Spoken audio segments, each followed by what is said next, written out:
Bismillahirrahmanirrahim. Assalamualaikum warahmatullahi wabarakatuh. Perkenalkan, nama saya Ahmad Sukmawardana dan teman saya Masti Munika. Kami dari kelompok 1 yang akan membahas tentang Amsal Al-Quran. Langsung saja kita masuk ke pengertian Amsal Quran. Pengertian Amsal Quran. Amsal dalam Al-Quran mengandung makna tasybih, yaitu penyerupaan sesuatu dengan sesuatu yang serupa lainnya dan membuat setara antara keduanya dalam hukum. Dari segi bahasa, amsal yaitu bentuk jamak dari masal. Kata masal, misal, dan masil yaitu sama dengan kata syabah, syibh, dan syabih, baik lafal dan juga maknanya, yang berarti perumpamaan, ibarat, tamsil, contoh, ibrah, dan lain sebagainya. Amsal jamak dari masyal, mis, dan masil sama dengan syibh dan syabih, semakna. Masal diartikan juga dengan keadaan, kisah, dan sifat yang menarik perhatian, menakjubkan, seperti firman Allah dalam Al-Quran surah Ar-Ra'd ayat 35. Menurut Ibnu Al-Qayyim yang ditulis dalam buku Ahmad Abu Bakar, DKK mengatakan bahwa amsal adalah menyerupakan sesuatu dengan sesuatu yang lain dalam hukum, mendekatkan yang rasional kepada yang inderawi, atau salah satu dari dua indera dengan yang lain karena keadaan kemiripan. Adapun tujuan daripada dibuatnya perumpamaan tamsil dalam Al-Quran yaitu agar manusia mau melakukan kajian terhadap kandungan Al-Quran, baik yang berkaitan dengan ekosistem, ekologi, astronomi, teologi, biologi, sosiologi, dan ilmu-ilmu lainnya, termasuk untuk mengambil pelajaran dari keadaan yang dialami oleh umat-umat yang lampau. Lanjut saja ke B, macam-macam amsal dalam Al-Quran. Amsal Al-Quran ada 3. Yang pertama, amsal yang tegas, yaitu lafalnya yang jelas menggunakan kalimat misal atau sesuatu yang menunjukkan perumpamaan atau perumpamaan tasybih.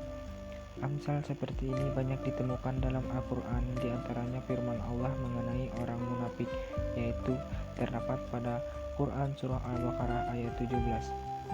Yang kedua, amsal yang tersembunyi.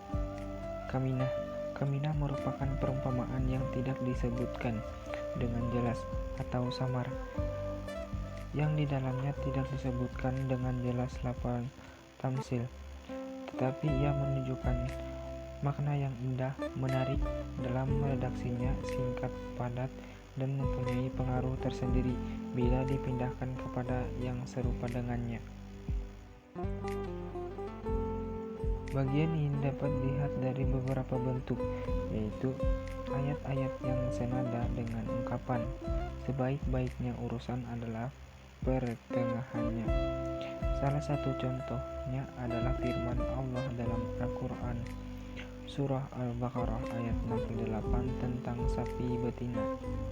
Poin yang kedua, ayat yang senada dengan perkataan, kabar itu tidak sama dengan menyaksikan sendiri, seperti firman Allah tentang Nabi Ibrahim dalam Al-Quran surah Al-Baqarah ayat 260. Poin yang ketiga, ayat yang senada dengan perkataan, sebagaimana kamu telah menghutangkan, maka kamu akan dibayar. Contohnya dalam Al-Quran surah An-Nisa ayat 123. Poin keempat, ayat yang senada dengan perkataan, orang mukmin tidak disengat 2 kali dari lubang yang sama. Contohnya firman Allah melalui lisan Yakub dalam Quran surah Yusuf ayat 64. Next, tapi kalimat-kalimat tersebut berlaku sebagai masal, diantaranya contoh ialah firman Allah pada Quran surah Al-Maidah ayat 100. Next, C. Manfaat amsal dalam Al-Quran. Di antara faedah-faedah amsal ialah: poin pertama, melahirkan sesuatu yang dapat dipahami dengan akal dalam rupa yang dapat dipahami dengan akal dalam bentuk rupa yang dapat dirasakan oleh panca indera, lalu mudah diterima oleh akal lantaran makna-makna yang dapat dipahami dengan akal tidaklah tetap di dalam ingatan, terkecuali apabila dijangka dalam bentuk yang dapat dirasakan yang dapat kepada paham. Poin yang kedua, mengungkapkan hakikat-hakikat dan mengemukakan sesuatu yang jauh dari pikiran seperti mengemukakan. Oke, next. C. Manfaat amsal dalam Al-Quran. Di antara faedah-faedah amsal ialah: poin pertama, melahirkan sesuatu yang dapat dipahami dengan akal dalam rupa yang dapat dipahami dengan akal dalam bentuk rupa yang dapat dirasakan oleh panca indera, lalu mudah diterima oleh akal lantaran makna-makna yang dapat dipahamkan dengan akal tidaklah tetap di dalam ingatan, terkecuali apabila dijangkau.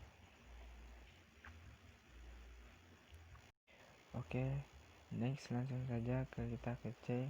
Manfaat amsal dalam Al-Quran. Di antara faedah-faedah amsal ialah: poin pertama, melahirkan sesuatu yang dapat dipahami dengan akal dalam rupa yang dapat dipahami dengan akal dalam bentuk rupa yang dapat dirasakan oleh panca indera, lalu mudah diterima oleh akal lantaran makna-makna yang dapat dipahamkan dengan akal tidaklah tetap di dalam ingatan, terkecuali apabila dituangkan dalam bentuk yang dapat dirasakan yang dekat kepada paham. Poin kedua, mengungkap hakikat-hakikat dan mengemukakan sesuatu yang jauh dari pikiran seperti mengemukakan sesuatu yang dekat pada pikiran. Poin ketiga, mengungkapkan hakikat-hakikat dan mengemukakan sesuatu yang jauh dari pikiran seperti mengemukakan sesuatu yang dekat pada pikiran. Ditulis dalam bukunya Ahmad Abu Bakar DKK ada 8, yaitu menonjolkan atau menampilkan sesuatu yang ma'ul, yaitu yang hanya bisa dijangkau akal abstrak, dalam bentuk konkret yang dapat dirasakan indera manusia sehingga akal mudah menerimanya, sebab pengertian-pengertian abstrak tidak akan tertanam dalam benak kecuali jika ia dituangkan dalam bentuk indrawi yang dekat dengan pemahaman. Poin kedua, dapat mengungkapkan kenyataan dan mengkonkripkan hal-hal yang abstrak. Poin ketiga, mengumpulkan atau menghimpun makna yang menarik lagi indah dalam satu.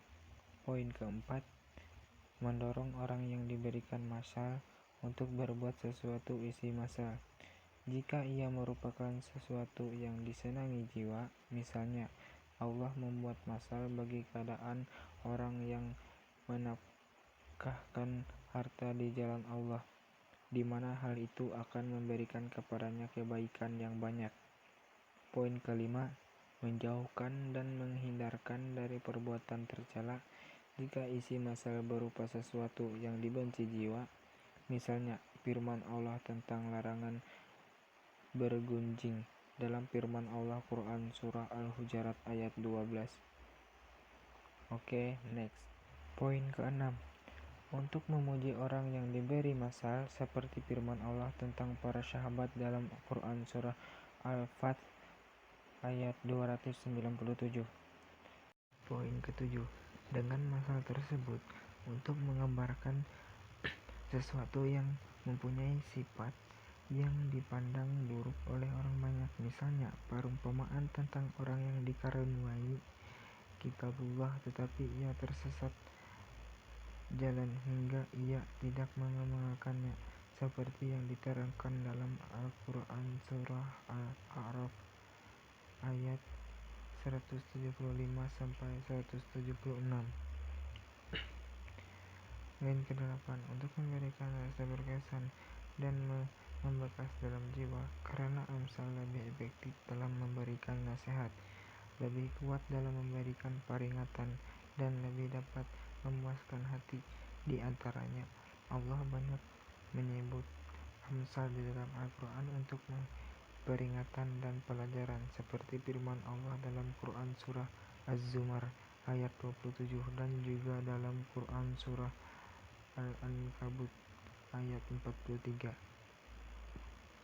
Next, kesimpulan amsal merupakan perumpamaan di dalam Al-Quran yang sangat bermanfaat bagi kehidupan untuk dikaji dan dipelajari. Sebab di dalam amsal kita dapat menemukan perbedaan atau perumpamaan yang selama ini belum kita pahami dan juga dikaji. Terdapat 3 macam amsal dalam Al-Quran, yaitu amsal yang tegas, amsal yang berbunyi kainah, dan yang ketiga yaitu amsal yang terlepas, musyarlah. Adapun tujuannya yaitu untuk menjadi pelajaran bagi manusia, dan salah satu faedah dari amsal yaitu dapat mengungkapkan kenyataan dan mengkonkretkan hal-hal yang abstrak. Saran. Adapun saran yang penulis diharapkan dalam penulisan ini agar membawa manfaat bagi pembaca dan juga bagi penulis khususnya. Amin ya rabbal alamin. Sekian dari hasil persentase kami. Apabila ada yang kurang jelas, saya persilakan untuk bertanya. Saran. Adapun saran penulis, harapkan dalam penulisan ini agar membawa manfaat bagi pembaca dan juga bagi penulis khususnya. Next. Sekian dari hasil diskusi kami.